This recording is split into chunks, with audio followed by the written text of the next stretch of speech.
شروع اللہ کے نام سے جو سب پر مہربان ہے، بہت مہربان ہے۔ بڑی شان ہے اس ذات کی جس نے اپنے بندے پر حق و باطل کا فیصلہ کر دینے والی یہ کتاب نازل کی تاکہ وہ دنیا جہان کے لوگوں کو خبردار کر دے۔ وہ ذات جو آسمانوں اور زمین کی بادشاہت کی تنہا مالک ہے، اور جس نے نہ تو کوئی بیٹا بنایا ہے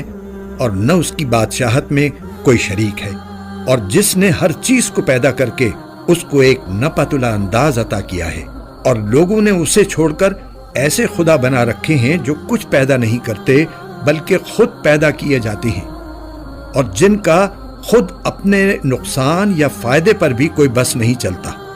اور نہ کسی کا مرنا یا جینا ان کے اختیار میں ہے، نہ کسی کو دوبارہ زندہ کرنا۔ اور جن لوگوں نے کفر اپنا لیا ہے وہ کہتے ہیں کہ یہ قرآن تو کچھ بھی نہیں، بس ایک من گھڑت چیز ہے جو اس شخص نے گھڑ لی ہے، اور اس کام میں کچھ اور لوگ بھی اس کے مددگار بنے ہیں۔ اس طرح یہ بات کہہ کر یہ لوگ بڑے ظلم اور کھلے جھوٹ پر اتر آئے ہیں، اور کہتے ہیں کہ یہ تو پچھلے لوگوں کی لکھی ہوئی کہانیاں ہیں جو اس شخص نے لکھوا لی ہیں، اور صبح و شام وہی اس کے سامنے پڑھ کر سنائی جاتی ہیں۔ کہہ دو کہ یہ کلام تو اس اللہ نے نازل کیا ہے جو ہر بھید کو پوری طرح جانتا ہے، آسمانوں میں بھی زمین میں بھی، بے شک وہ بہت بخشنے والا بڑا مہربان ہے۔ اور یہ کہتے ہیں کہ یہ کیسا رسول ہے جو کھانا بھی کھاتا ہے اور بازاروں میں بھی چلتا پھرتا ہے، اس کے پاس کوئی فرشتہ کیوں نہیں بھیجا گیا جو اس کے ساتھ رہ کر لوگوں کو ڈراتا، یا اس کے اوپر کوئی خزانہ ہی آ پڑتا، یا اس کے پاس کوئی باغ ہوتا جس میں سے یہ کھایا کرتا۔ اور یہ ظالم مسلمانوں سے کہتے ہیں کہ تم جس کے پیچھے چل رہے ہو وہ اور کچھ نہیں، بس ایک شخص ہے جس پر جادو ہو گیا ہے۔ اے پیغمبر دیکھو ان لوگوں نے تمہارے بارے میں کیسی کیسی باتیں بنائی ہیں، چنانچہ ایسے بھٹکے ہیں کہ راستے پر آنا ان کے بس سے باہر ہے۔ بڑی شان ہے اس اللہ کی جو اگر چاہے تو تمہیں ان سب سے کہیں بہتر چیز ایک باغ کے بجائے بہت سے باغات دے دے جن کے نیچے نہریں بہتی ہوں، اور تمہیں بہت سے محلات کا مالک بنا دے۔ اصل حقیقت یہ ہے کہ ان لوگوں نے قیامت کی گھڑی کو جھٹلایا ہوا ہے، اور جو کوئی قیامت کی گھڑی کو جھٹلائے اس کے لیے ہم نے بھڑکتی ہوئی آگ تیار کر رکھی ہے۔ جب وہ ان کو دور سے دیکھے گی تو یہ لوگ اس کے بپھرنے اور پھنکارنے کی آوازیں سنیں گے، اور جب ان کو اچھی طرح باندھ کر اس کی ایک تنگ جگہ میں پھینکا جائے گا تو وہاں یہ موت کو آواز دے کر پکاریں گے۔ اس وقت ان سے کہا جائے گا کہ آج تم موت کو صرف ایک بار نہ پکارو بلکہ بار بار موت کو پکارتے ہی رہو۔ کہو کہ یہ انجام بہتر ہے یا ہمیشہ رہنے والی جنت جس کا وعدہ متقی لوگوں سے کیا گیا ہے، وہ ان کے لیے انعام ہوگی اور ان کا آخری انجام، وہاں انہیں ہمیشہ ہمیشہ بستے ہوئے ہر وہ چیز ملے گی جو وہ چاہیں گے۔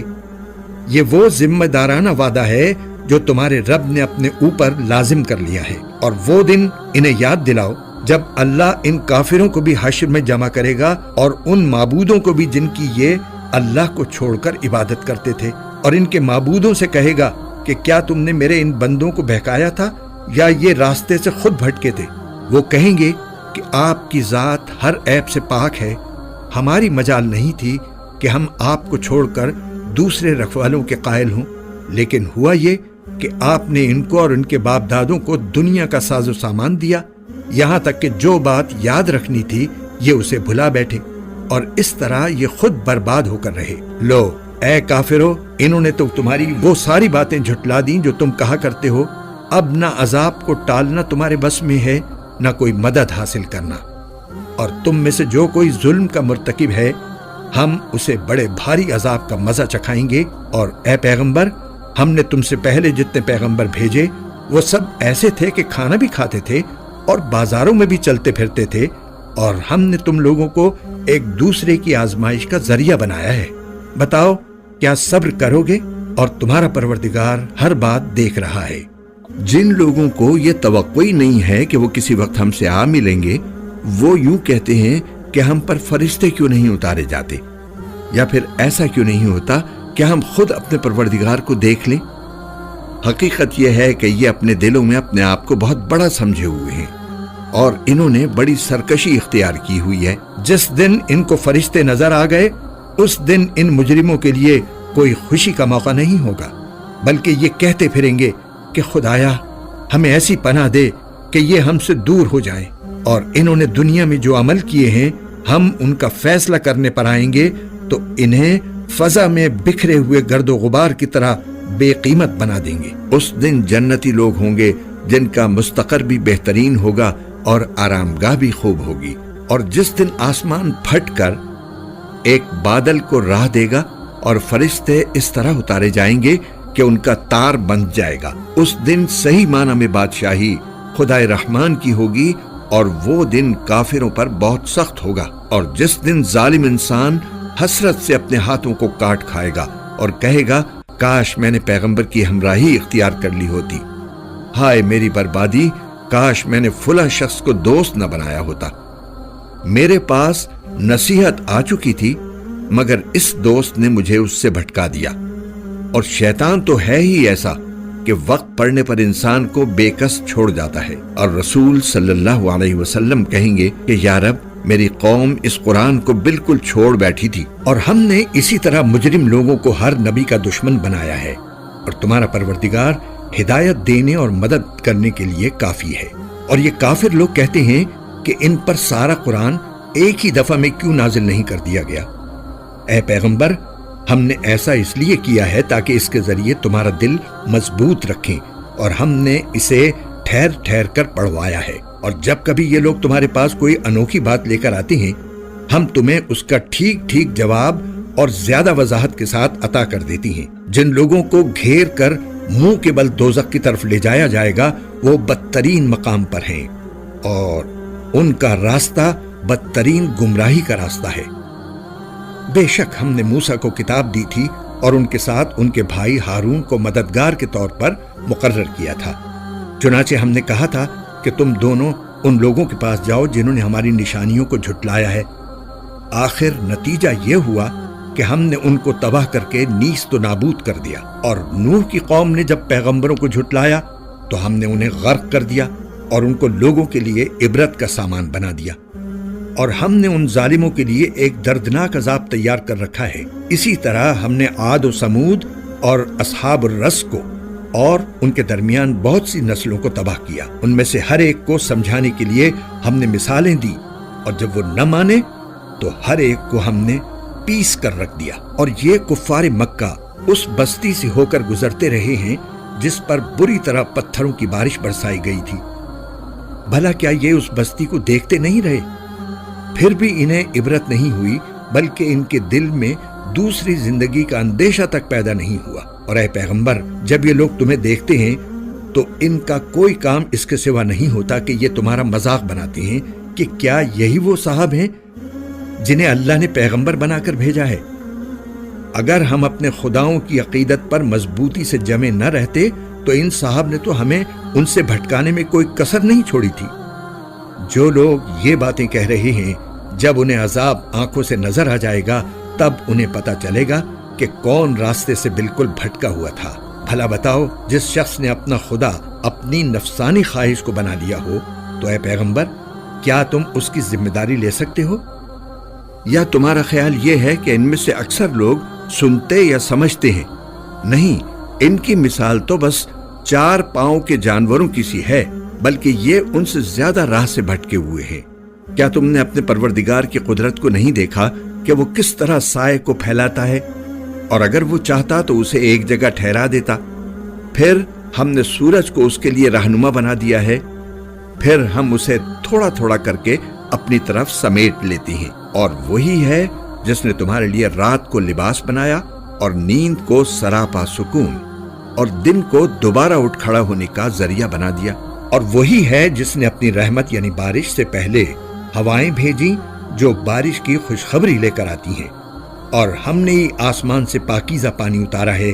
تاکہ ہم اس کے ذریعے مردہ زمین کو زندگی بخشیں اور اپنی مخلوق میں سے بہت سے مویشیوں اور انسانوں کو اس سے سیراب کریں۔ اور ہم نے لوگوں کے فائدے کے لیے اس پانی کی الٹ پھیر کر رکھی ہے تاکہ وہ سبق حاصل کریں، لیکن اکثر لوگ ناشکری کے سوا ہر بات سے انکاری ہیں۔ اور اگر ہم چاہتے تو ہر بستی میں ایک الگ آگاہ کرنے والا پیغمبر بھیج دیتے، لہٰذا اے پیغمبر، تم ان کافروں کا کہنا نہ مانو اور اس قرآن کے ذریعے ان کے خلاف پوری قوت سے جد و جہد کرو، اور وہی ہے جس نے دو دریاؤں کو اس طرح ملا کر چلایا ہے کہ ایک میٹھا ہے جس سے تسکین ملتی ہے اور ایک نمکین ہے سخت کڑوا، اور ان دونوں کے درمیان ایک آڑ اور ایسی رکاوٹ حائل کر دی ہے جس کو دونوں میں سے کوئی عبور نہیں کر سکتا، اور وہی ہے جس نے پانی سے انسان کو پیدا کیا، پھر اس کو نسبی اور سسرالی رشتے عطا کیے، اور تمہارا پروردگار بڑی قدرت والا ہے۔ اور یہ لوگ ہیں کہ اللہ کو چھوڑ کر ایسی چیزوں کی عبادت کر رہے ہیں جو نہ ان کو کوئی فائدہ پہنچاتی ہیں نہ نقصان، اور کافر انسان نے اپنے پروردگار ہی کی مخالفت پر کمر باندھ رکھی ہے۔ اور اے پیغمبر، ہم نے تمہیں کسی اور کام کے لیے نہیں بلکہ اس لیے بھیجا ہے کہ تم لوگوں کو خوشخبری دو اور خبردار کرو۔ کہہ دو کہ میں اس کام پر تم سے کوئی اجرت نہیں مانگتا، ہاں جو شخص یہ چاہے کہ اپنے رب تک پہنچنے کا راستہ اختیار کر لے تو یہی میری اجرت ہے۔ اور تم اس ذات پر بھروسہ رکھو جو زندہ ہے، جسے کبھی موت نہیں آئے گی، اور اسی کی حمد کے ساتھ تسبیح کرتے رہو، اور وہ اپنے بندوں کے گناہوں کی خبر رکھنے کے لیے کافی ہے۔ وہ ذات جس نے آسمانوں اور زمین کو اور ان کے درمیان ساری چیزوں کو 6 دن میں پیدا کیا، پھر اس نے عرش پر استوا فرمایا، وہ رحمان ہے، اس لیے اس کی شان کسی جاننے والے سے پوچھو۔ اور جب ان لوگوں سے کہا جاتا ہے کہ رحمان کو سجدہ کرو تو یہ کہتے ہیں کہ رحمان کیا ہوتا ہے؟ کیا جسے بھی تم کہہ دو ہم اسے سجدہ کیا کریں؟ اور اس بات سے وہ اور زیادہ بدکنے لگتے ہیں۔ بڑی شان ہے اس کی جس نے آسمان میں برج بنائے اور اس میں ایک روشن چراغ اور نور پھیلانے والا چاند پیدا کیا، اور وہی ہے جس نے رات اور دن کو ایسا بنایا کہ وہ ایک دوسرے کے پیچھے چلے آتے ہیں، مگر یہ ساری باتیں اس شخص کے لیے کارآمد ہیں جو نصیحت حاصل کرنے کا ارادہ رکھتا ہو یا شکر بجا لانا چاہتا ہو۔ اور رحمان کے بندے وہ ہیں جو زمین پر عاجزی سے چلتے ہیں، اور جب جاہل لوگ ان سے جاہلانہ خطاب کرتے ہیں تو وہ سلامتی کی بات کہتے ہیں، اور جو راتیں اس طرح گزارتے ہیں کہ اپنے پروردگار کے آگے کبھی سجدے میں ہوتے ہیں اور کبھی قیام میں، اور جو یہ کہتے ہیں کہ ہمارے پروردگار جہنم کے عذاب کو ہم سے دور رکھیے، حقیقت یہ ہے کہ اس کا عذاب وہ تباہی ہے جو چمٹ کر رہ جاتی ہے۔ یقیناً وہ کسی کا مستقر اور قیام گاہ بننے کے لیے بدترین جگہ ہے، اور جو خرچ کرتے ہیں تو نہ فضول خرچی کرتے ہیں نہ تنگی کرتے ہیں، بلکہ ان کا طریقہ اس افراط و تفریط کے درمیان اعتدال کا طریقہ ہے۔ اور جو اللہ کے ساتھ کسی بھی دوسرے معبود کی عبادت نہیں کرتے، اور جس جان کو اللہ نے حرمت بخشی ہے اسے ناحق قتل نہیں کرتے، اور نہ وہ زنا کرتے ہیں، اور جو شخص بھی یہ کام کرے گا اسے اپنے گناہ کے وبال کا سامنا کرنا پڑے گا۔ قیامت کے دن اس کا عذاب بڑھا بڑھا کر دگنا کر دیا جائے گا، اور وہ ذلیل ہو کر اس عذاب میں ہمیشہ ہمیشہ رہے گا۔ ہاں مگر جو کوئی توبہ کر لے، ایمان لے آئے اور نیک عمل کرے تو اللہ ایسے لوگوں کی برائیوں کو نیکیوں میں تبدیل کر دے گا، اور اللہ بہت بخشنے والا بڑا مہربان ہے۔ اور جو کوئی توبہ کرتا اور نیک عمل کرتا ہے تو وہ در حقیقت اللہ کی طرف ٹھیک ٹھیک لوٹ آتا ہے۔ اور رحمان کے بندے وہ ہیں جو ناحق کاموں میں شامل نہیں ہوتے، اور جب کسی لغو چیز کے پاس سے گزرتے ہیں تو وقار کے ساتھ گزر جاتے ہیں، اور جب انہیں اپنے رب کی آیات کے ذریعے نصیحت کی جاتی ہے تو وہ ان پر بہرے اور اندھے بن کر نہیں گرتے، اور جو دعا کرتے ہوئے کہتے ہیں کہ ہمارے پروردگار ہمیں اپنی بیوی بچوں سے آنکھوں کی ٹھنڈک عطا فرما اور ہمیں پرہیزگاروں کا سربراہ بنا دے، یہ لوگ ہیں جنہیں ان کے صبر کے بدلے جنت کے بالا خانے عطا ہوں گے، اور وہاں دعاؤں اور سلام سے ان کا استقبال کیا جائے گا، وہ وہاں ہمیشہ زندہ رہیں گے، کسی کا مستقر اور قیام گاہ بننے کے لیے وہ بہترین جگہ ہے۔ اے پیغمبر، لوگوں سے کہہ دو کہ میرے پروردگار کو تمہاری ذرا بھی پرواہ نہ ہوتی اگر تم اس کو نہ پکارتے۔ اب جبکہ اے کافرو تم نے حق کو جھٹلا دیا ہے تو یہ جھٹلانا تمہارے گلے پڑ کر رہے گا۔